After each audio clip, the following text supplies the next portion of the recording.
Dawn Bluer, and I'm here to do your periodontal consultation. That's great. I heard that you have gum disease and you were told that you need gum surgery and you're looking for an alternative. That's right. I know you've probably been told about what gum disease is, but if you don't mind, I'd like to review that with you so I can talk about your periodontal treatment options and especially why people are choosing laser periodontal therapy as their periodontal treatment of choice. Okay. Let's take a look at this picture chart. This is a picture of what a healthy tooth looks like. This is what you see when you look in your mouth. That's the tooth. This is the root. This is the bone, and the gum lays over the bone and attaches to the tooth just above the bone level. Between the gum and the tooth is a pocket or a space. We measure that using a ruler. We call it a probe, which is in 3 millimeter increments. We measure between where the gum attaches to the tooth and the top of the gum. In a healthy situation, those pockets are very shallow. Really, we'd like to see them at 3 millimeters or less. In this picture, we have a healthy 2 millimeter pocket. What happens is the bacteria that's naturally in our mouth sticks to the teeth and lives off of the food that we eat, producing this white filmy stuff. That's called plaque. Plaque is soft, we can brush it and floss it away, but we're only human and we're going to miss some of it. The stuff that we miss is usually down below the gum line and in hard to reach areas. What happens is the bacteria that live inside of the plaque irritate the gums, and the gums get a little bit puffy or inflamed. And what we have is some surface inflammation. This is called gingivitis.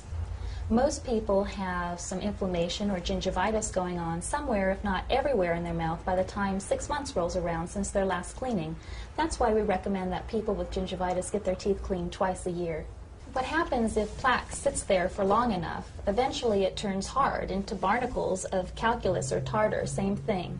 Now the bacteria that live inside those barnacles will eventually destroy the attachment between the gum and the tooth, opening up a deeper than normal space or pocket.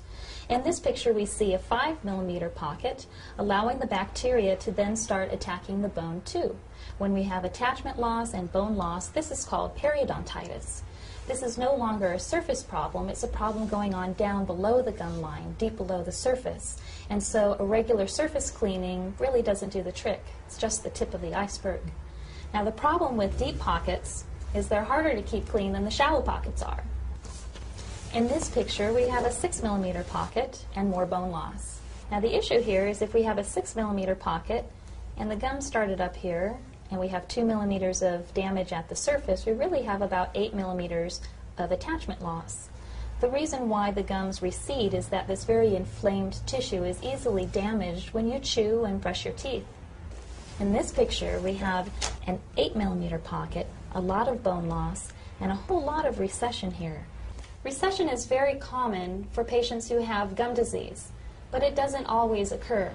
The big concern with periodontitis is as the pocket gets deeper and you lose more bone around the tooth can actually become loose and you can lose a tooth or teeth as a result of the disease. Let's take a look at this picture while we're talking about some of your treatment options for periodontal disease. Basically, we have 3. Conventional periodontal treatment includes scaling and root planing, otherwise known as deep cleaning, osteosurgery, otherwise known as gum surgery, and laser periodontal therapy, otherwise known as LANAP, or laser-assisted new attachment procedure, the first and only university-researched and FDA-approved laser periodontal treatment, requiring a specific laser and patented protocol to achieve it. Okay. Let's start with scaling and root planing. Basically, with scaling and root planing, it is a deep, aggressive cleaning. You're numb during the procedure so that we can get down to the bottom of the pocket and do a real thorough job cleaning the tooth. Now, the problem is that we have very limited access to get down to the bottom of the pocket, and we can't see down there, so we're basically working by braille. So we're likely going to miss some of the calculus, especially in the deeper pockets.